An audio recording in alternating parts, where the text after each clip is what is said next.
On today's show, we'll recommend an EV for a family tired of the laggy transmission in their Ford Edge, a couple frustrated by their 2021 Tesla Model 3, and an EV for a viewer with a crazy commute.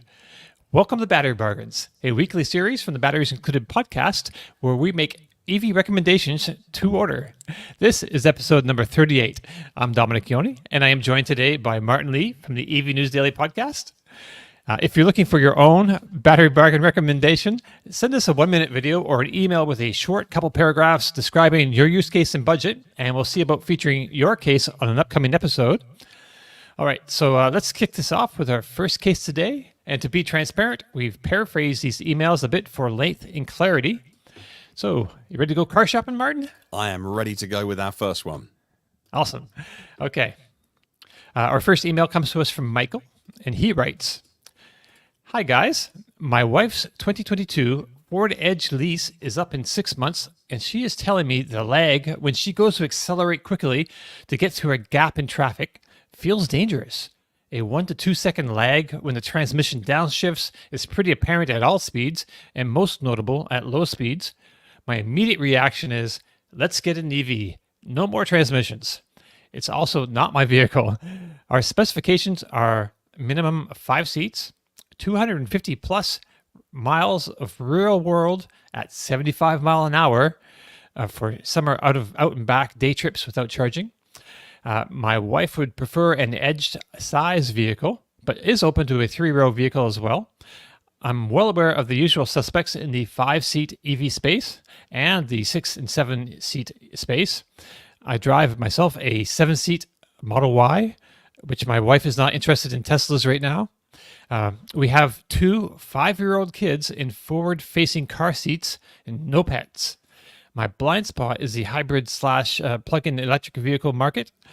Budget-wise, we are still going to lease 2 or 3 years, and I'm willing to part with up to $5,000 down and up to $500 a month. Our Ford dealer has been emailing me that they want to buy out the Edge from us since April, and I'm willing to go this route if they offer the above remaining balance on the lease. We also have access to Ford's Z-Plan pricing. That's the friends of families, employees at Ford, I believe. So additional incentives would apply if we decide on a Ford product, which suggests maybe the Mach-E. I'm compiling the list of vehicles to go test drive. What am I missing, and what do you recommend we test drive first? Michael. Well, that's a lot, but we have a good idea of his needs. We don't know where he is exactly, so we're not sure. I assume out west, if he wants to drive at 75 miles an hour, because out west, in the middle of the United States, the speed limits kind of pick up, and more 75 out there. So what do you think, Martin? Oh, my computer just froze again. Now, for anyone who watches all of our shows, they'll know that recently I cut out halfway through a live stream, and Kyle was saying to me for ages, just don't use a PC anymore. Just use a Mac. And so I got a MacBook Pro, and then it's been crashing. But it's fine. It's fine today. If you can hear me, it's fine. If I'm talking to myself, that's a problem. Okay, this is good. All right. So I think obviously we're talking to someone who is EV literate here, which is interesting, and it's fine if you are an EV newbie or an EV expert. It's fine. So you've got some understanding here, I think, of the EV market, which is interesting. You obviously know that the Ford Mach-E is not selling as well as perhaps they forecast in 2022, and so there are some good deals out there, and they've some good months and bad months. But I think for you, what in your use case, your situation, where you want to go, the kind of family you are, you don't need 7 seats as a deal breaker. Your budget's pretty handy. I think you should look at the VW ID4 because just 5 days ago it had a $30 a month price cut on its leasing in the US. Now, you mentioned leasing, and often we talk about whether you should buy a used car, buy a new car, finance it. EVs throw a whole different thing into the mix because it's new technology, and some people just want that fixed term relationship with their car that in 3 years' time, batteries, software will all be different. And so I want it for 2-3 years. I'll treat it as effectively as a rent, and a monthly cost. So I found you this via our friends over at Electrek, which pointed out that the $219 a month on the VW ID4 base spec, of course, but let's work out some numbers on that. That was with about $3,500 down, so the effective lease then becomes sort of 300 and just over 300 a month by the time you multiply it by the term and then divide it by, and this is for the base spec as well. So again, you'll want to work your way up a little bit. But VW make their cars in the US. They've got so much better than perhaps you might realize. They have got the software so much better. The interior got better over the last couple of years. These cars have vastly improved. They're going to stick with the ID4. They're not going to refresh the ID4 until at least the end of the decade. This is a long-term play for VW. You're going to get over-the-air updates. And like I say, it's made in Chattanooga. So you're buying American. And I think you should take a good, close look at some of the really good finance deals around for VW ID4 at the moment, because you could just get a bit of a bargain. They're really trying to shift these at the moment. All right. So that's you recommend the Volkswagen ID4. That's on my. I have a little list I made. So the list of affordable vehicles that can cover 250 miles at 75 miles an hour is pretty short. The Hyundai Ioniq 6 will do 260 miles at that speed, and there are plenty of great leases out there for that. But it's a sedan, and that's only in the rear-wheel drive. Don't believe the all-wheel drive quite makes that, but. The BMW iX should go that distance as well, but a 2022 used under 20,000 miles is like $50,000. So that's a little above this budget, I think. So you mentioned the VW ID4. That gets 240 miles of range in all-wheel drive at 75 mile an hour. So the rear-wheel drive should go 268 miles. I kind of did some math. And yeah. I'm pretty sure it'll do it with the 268. The ID4, like you said, it's got the more powerful motor this year and software improvements for 24. So right now, like you said, they got a decent deal on the standard trim. So I'm not sure exactly what they have for just rear-wheel drive and the bigger battery, but it could be within your budget. Now, I believe, is the spec called Pro S in the US? Over here, it's called Pro Performance or Life Pro, I think, and that gets 326 miles WLTP, different to EPA, different to real world at 75 miles an hour, of course. But you want the biggest battery you can get with a half-decent spec. And then you're going to come well under your $500 a month total budget by the time you amortize that over the 3 or 4 years or 24, 36 months of the lease. But what else you got, Dom? Let's see. Well, given the budget and the 75-mile range requirement, I think it makes sense to stay in the Ford family, really. So that the 2024 Mach-E gets a new rear motor as well. And so you'll get more range than the previous year models. And right now on its website, Ford is offering a lease of $334 for 36 months at $5,523 down. So that's a little bit more down than you had mentioned, but quite a bit less, on the monthly end of it. So that's, I think, in your budget. Your local dealer may be able to offer something better if there are local incentives available as well. So I would go premium extended range battery and rear-wheel drive, which is EPA rated for 320 miles, and I'm quite sure it will get at least 250 miles at 75 miles an hour. But if you really need the all-wheel drive, that should get close to 250. Not quite, can't guarantee that, but it's really hard to find quality 75 mile an hour tests for out there. I think Car and Driver is the only outlet I think that really does that. Most of us, like Tom on Out of State of Charge, when he does a range test for inside EVs, it's like 70 miles an hour. And same with Kyle at Out of Spec. They do 70 mile an hour because that's the speed limit in a good chunk of the country. But out west, they got higher speed limits, 75, 80 miles an hour in places. It's kind of crazy. So what have we got here? 2024 select rear-wheel drive, $319 a month for 36 months, 4.6 down at signing over. So over 3 years. So you get some really good deals on this. That's a select. I'm not sure that select is the big battery or not. I kind of think it might be the smaller battery. Okay. Yeah, you just got to check out those trims and make sure you're getting the big battery. Let me make sure I get that right so I don't get that wrong. Is there another page of this? There we go. Okay, I'll bring you back. There we go. That's financing. It was hard. Yeah, it's hard to kind of find nail down lease deals. It's like you have to go almost dealer by dealer because different dealers will offer different deals, I guess. Like our colleague Tom Longley just picked up a Chevy Equinox EV a week or two ago, and he went to this one particular dealer, because they have a lot of EVs. They're very, very EV friendly, and they had great deals. So yeah. So why don't we move on to our next one? Let's have a quick look through the audience this week and see what they're saying. Jeremy certainly has the feels when it comes to the pull away speed of an EV versus combustion or a hybrid car. Over on Twitch, Creda says the Mach-E is fantastic if you can get an amazing deal, and I think you will get some good deals.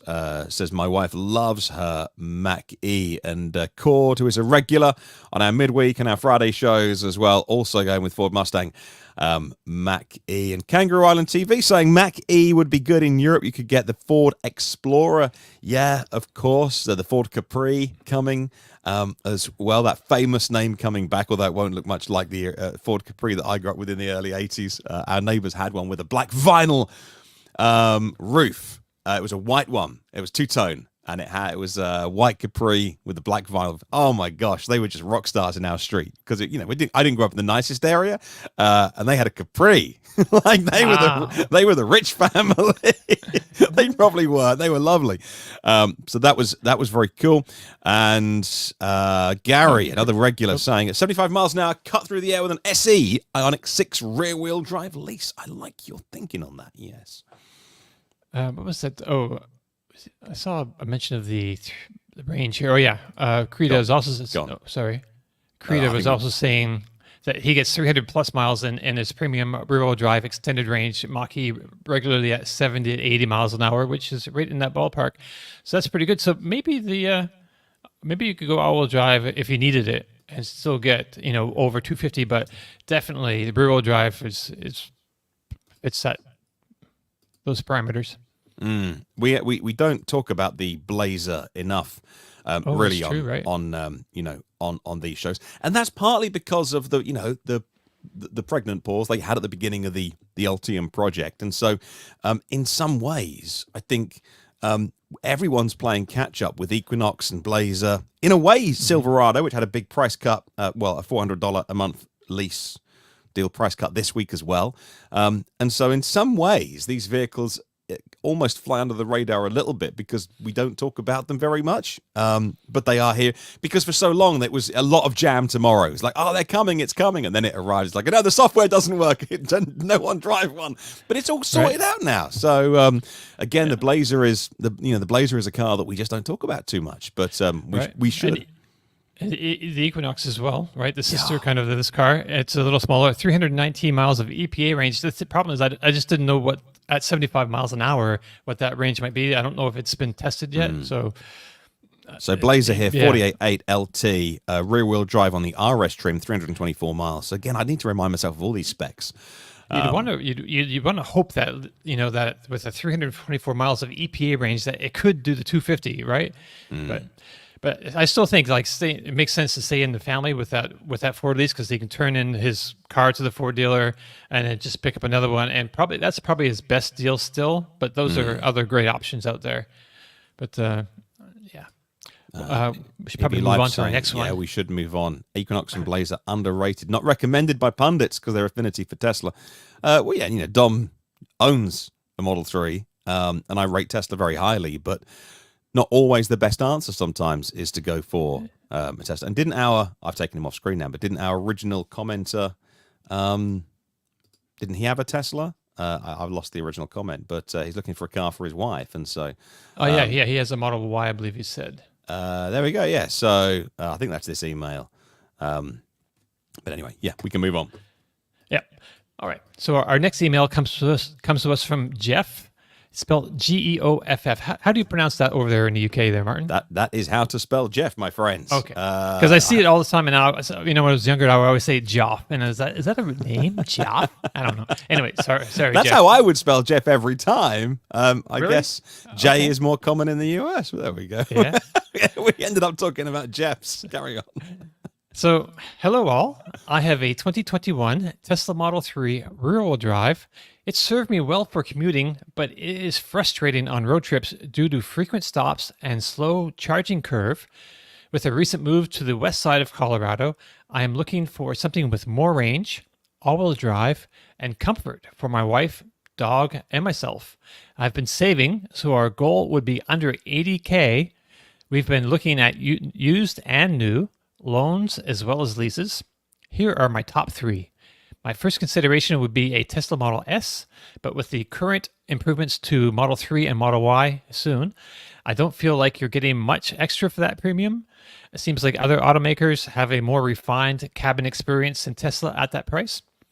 Second would be a used Lucid Air Touring or slash Porsche Taycan Cross Turismo, as these seem to be falling into my price range, seem quite luxurious, have great range, and some decent all-round functionality. Finally, I've looked at Rivian R1T or perhaps a fully spec'd out R2 from Rivian. They seem to get good range, nice interiors, and definitely would be a good choice for car camping, skiing, and hiking. Supercharger access is a plus, but the thermal issues with DC fast charging concern me about their road trip limitations. Also, are Rivians everywhere in Colorado? There's a little part of me that wants something different. Would love to hear your thoughts. Is there something I haven't thought of? Polestar 3, Volvo EX30. Should I just take advantage of leasing something for now and wait for technology to advance? Thanks for all you guys do, Jeff. All right. So let me take a swing at this. So at first, I think if you're spending that kind of money, definitely go for test drives. So you have a good feel of what fits you, because that's a lot of money that you're thinking of parting with. So test drives are in order. So Tesla Model S, I think I like what you said there. For the money, it doesn't seem like the interior is like premium enough. It doesn't give you, it's not like the comfort at that level. And I tend to agree. So if you look at like a used 2023 Lucid Air Grand Touring, 3,807. I found one on cars.com for 3,807 miles, $75,500. So in your price range, it's a little bit closer to the top, but that's a Grand Touring. That's a Grand Touring. Yeah, so I'm thinking like that's $100,000 to start. That's 75,000. I can pull up the. That's 512 miles EPA. Right. Oh, it's no! range. Wow, that's that's incredible. Let me pull up the specific car that I have here. Yeah, so nice color. Yep. So 2023 is like brand new, basically, and you're saving what $25,000 on it. So, and that is definitely a more luxurious feel in the cabin, and tons of range, a bit more than the Tesla Model S long range. I just think it's a great choice. What do you think, Martin? Yeah, this is going to be one where Dom and I are in a bit of agreement, because obviously, you've mentioned those cars already that you could go for. EQS is obviously really, really special, or even the EQS SUV, which I prefer the look of. And look, there's our main man. Sorry I couldn't make it today. State of charge. Tom Alogany says, I'm driving a Grand Touring right now. It's an awesome vehicle. No wonder he's watching this show, because if he's driving a Grand Touring doing a range test, he's going to be watching and consuming a lot of content for about 8 hours in a row before he stops and recharges. We'll find out what Tom's up to. But look. The Grand, I think you get a Grand Touring. I mean, even the Touring itself, which I thought was, EPA around 400, but it's a bit more because they just revised it upwards, didn't they? But this Grand Touring it's properly super car territory. I know you mentioned, the Rivian and etc. and stuff like that in Colorado, and yes, there's plenty around, but it would still be a very special vehicle to drive. I'm totally going to agree with Dom on this. I really want you to consider a Lucid Air Touring. Like I say, Grand Touring. Very luxurious inside. 34-inch curved display. It's got the Apple. It's got the Android. It's even got the Amazon integration as well. I think this looks absolutely cracking. Let me pop it back on screen. incredible performance, like 3 seconds, 0 to 60. It is a supercar territory. It charges really quickly, over 500 miles EPA. Go and watch Tom's original test that he did of this, where he smashed just over, was it 501 or something, but he went through 500 miles. It's just designed really nicely, not just the full glass roof and the luxury touches, the soft closed doors. All of that is really nice with the Lucid, but just the touches they've done in it, just the design of this, so underrated. I can't recommend this vehicle highly enough. I think it's brilliant. Lucid are going to be around. Don't worry about that as a concern of yours, in terms of it's not another Fisker. Those behind them, the Saudi Public Investment Fund, are not going to let them go bust. They've put too much money into this. They're funded at the minute through to the end of 2025, but that'll, the Gravity SUV will arrive, and that will sell much more than the Lucid Air. I think with Lucid, it's a double-edged sword, really. It's one of the biggest secrets in the EV world. Like if you get this and you don't need the Tesla supercharging network and stuff like that, then you will have the best kept secret in the world. But that Lucid don't want to be the best kept secret in the world. They want to sell lots more vehicles, and so that's the thing at the minute. Like if only more people were buying them, but then it wouldn't be so special. I've got one more suggestion. Actually, really quick, just to back up a second, you mentioned the Polestar 3, and he mentions that in his email as well. I would say with Polestar, I would go for the lease. They do a lease Polestar 3 at $70.99 a month, $67.99 down, 10,000 miles a year. I think leasing it would be the way to really go with the Polestar. Just not that I don't have tons of confidence in the company, but with the Chinese tariffs and a lot of their vehicles are made in China. I just think leasing is it's better to be safe than sorry there. But I just want to show you this other option because I've drove one recently, and if you want a nice premium feel vehicle below 100, so these things start at $100,000, I believe. This is the 580 4MATIC, so all-wheel drive, 580. That's the top trim. Only 6,800 miles on 6,900 miles, say, $76,950. Saving again tens of thousands of dollars basically, and it's it's just a super luxury feel. Let me see if I can find something to the interior.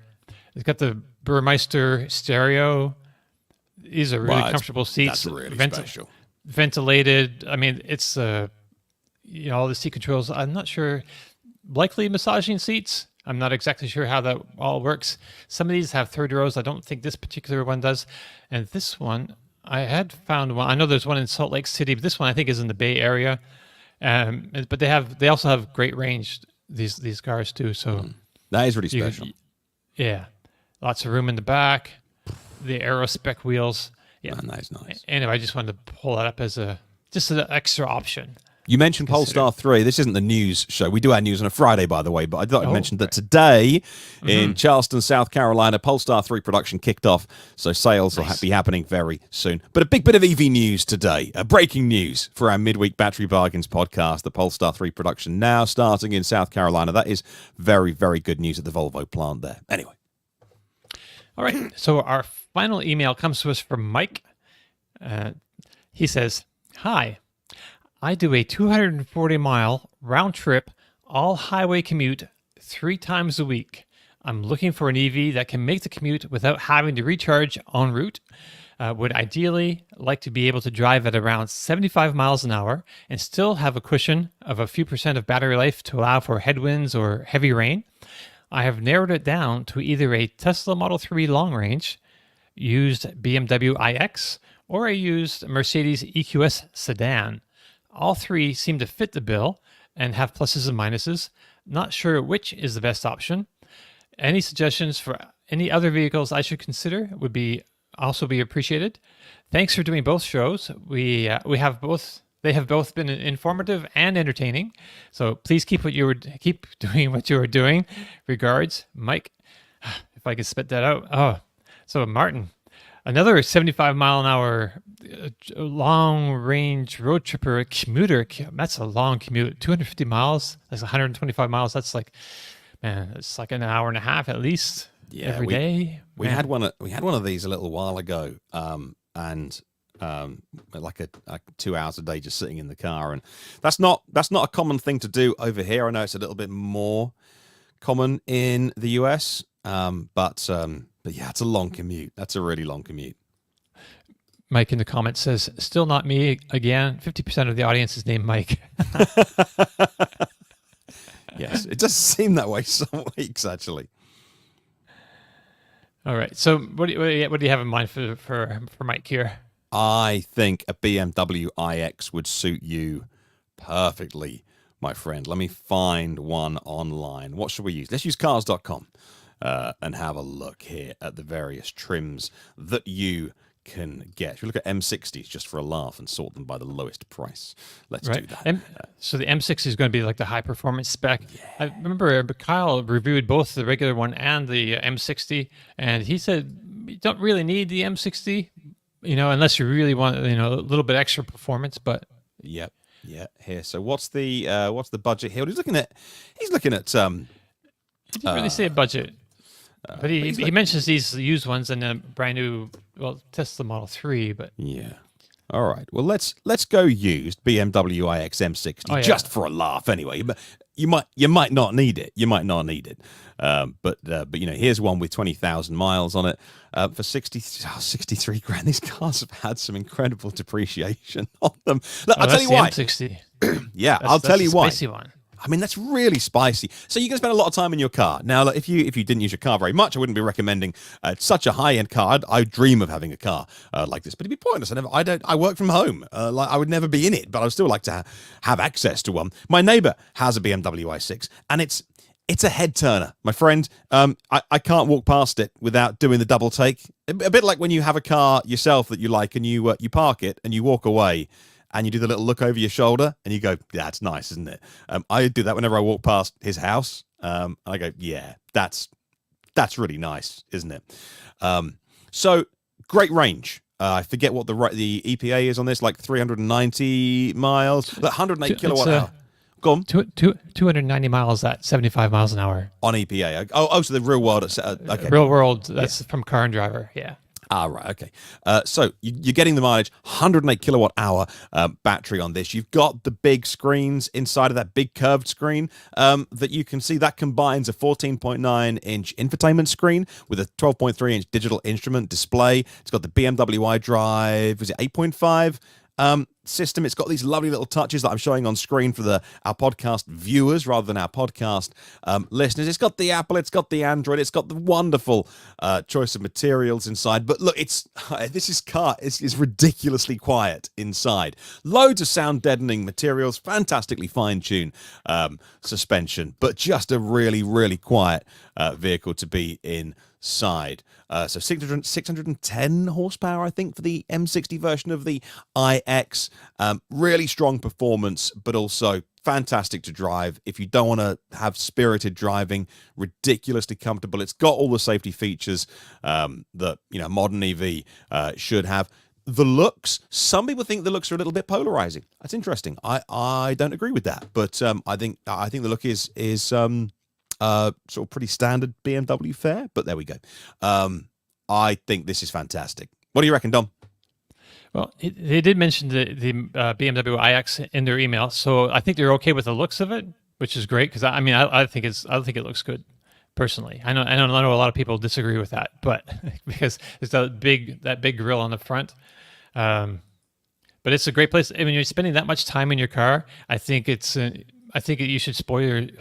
I mean, if you got the budget, spoil yourself and enjoy your time in it. Get a good something with a great stereo. Gary says iX. Zabzi says used Taycan. Okay, interesting. Right. Two different opinions there.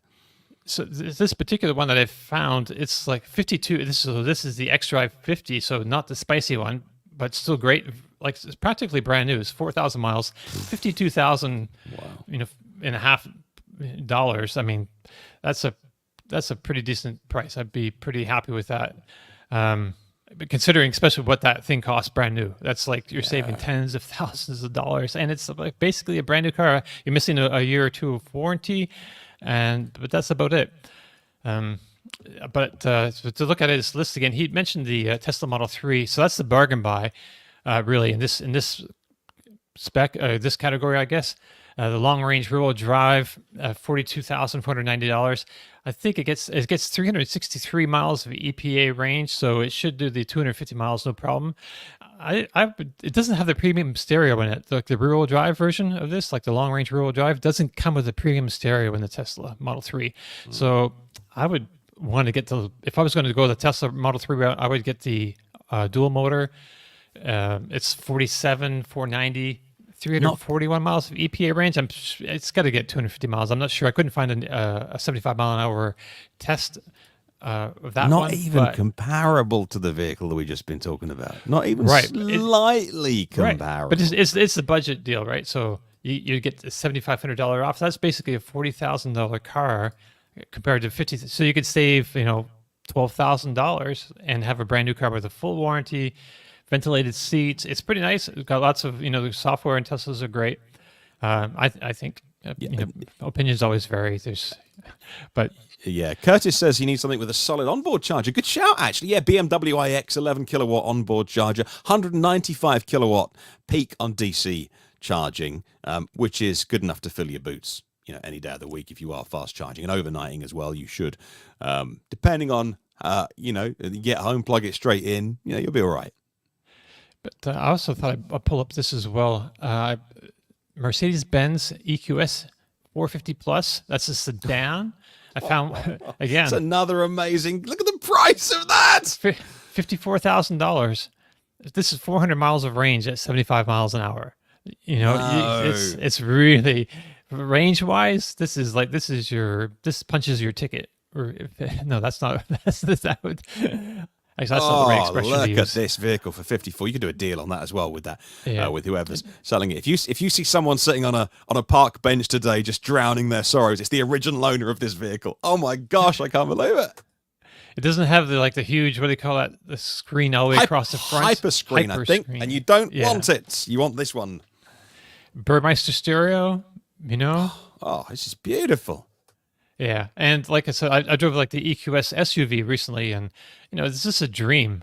Like I jumped in it, I figured out how to get where I was going, 100 miles away or so, and on the highway it was great. You had the heads-up display. It's just really nice place to be. And for those like a long commute, like if you want to pamper yourself, that's a great way to go. And the only other one I would say, Lucid Air. Deserves a look as well. Use Lucid Air. You can get, even with like the Pure or the Touring, you can still get like 310 miles of range at 75 miles an hour. So still well over your 250 mile mark. With plenty of room to spare. I found one online with just under 3,000 miles on it for $58,000 basically. So a bit above like that Mercedes EQS. Sedan, but I mean the Lucid's pretty nice. Taking a look in the comments here. Nothing that I think we've missed. Zabzy says new Polestar 4 with a 22 kilowatt onboard charger. That's true, actually. 200 kilowatt DC fast charging, about the same as the BMW iX, but twice the speed of charging at home if you can. We'd need three-phase electricity here, which is a bit more common in Europe, actually, but we don't have three-phase to domestic properties in the UK. So that wouldn't do too much. There's not too many 22 kilowatt AC posts around as well. There are a few, but there's tons in France, which is why the Renault Zoe, or maybe it's the other way around, chicken and egg kind of thing, that always charged at 22 kilowatt AC. And, there's tons of those in France and some European countries as well. So that is useful if you are out and about, because all of a sudden destination charging, it total changes the game if you can charge at 22 kilowatts. You almost don't need DC fast charging if you're going to be somewhere for 2-3 hours, let alone if you're going to park it. If you can charge at work, and this person hasn't mentioned it, but if you can even just do some sort of sipping at work, just sort of sip for a couple of hours at work, sip for a couple of hours at home, then that'll do all of your commuting. All right. I think that probably sums it up for today. That's a great. Thank you for everyone in the comments this week. And Krita on Twitch. Always a reminder, if you do watch us on YouTube, if you listen to the audio version of this, we stream on Twitch, on X, Do we do Facebook? I never know because Facebook Yeah, cuts off. We yes, do, Facebook, yeah. mhm. Because sometimes they're Facebook like, and "Oh, we've X.com. disconnected you." You're like, "Okay, we'll Right. reconnect Facebook." And if you want to follow us on LinkedIn, need a few more followers on there to see what we do on there. What's the best way to find us on LinkedIn, Dom? I would just search Batteries Included podcast, and we're Baptist there. Podcast. Hey, there we are, and that's the best way to find us on all those platforms. And yeah, you can stream us when we go live, or listen to the audio version. In fact, just do both, because then if you're out and about, dog walking or at the gym or whatever, on a long journey, you can just put us in your ears and get the audio version, and it's there. And you don't have to waiting. don't have to look at our faces either that way. How dare So you? just or my face. Your face is awesome, but All right. I don't know, two faces for radio here, but so yeah, loads of options. You can see all the details at batteriesincludedpodcast.com. We have the world's simplest website. It's not even a website, because I did it a year ago when we started this. I don't even know. It's a link tree. That's what it is. You can Right. find all the details online. So if you're looking for your own bespoke EV recommendation, drop us a line at that email address, bradleybergens@batteriesincludedpodcast.com. If you have any questions or comments, please leave them below or get in touch with us on the social media platform of your choice. Don't forget, if you like the show, please give us a thumbs up. Don't forget, if you didn't like the show, please give us a thumbs up. Click subscribe, tap that bell icon for notifications. We got a great show coming up real soon that you don't want to miss. Thank you all very much for joining us, and we'll see you again very soon. Ciao.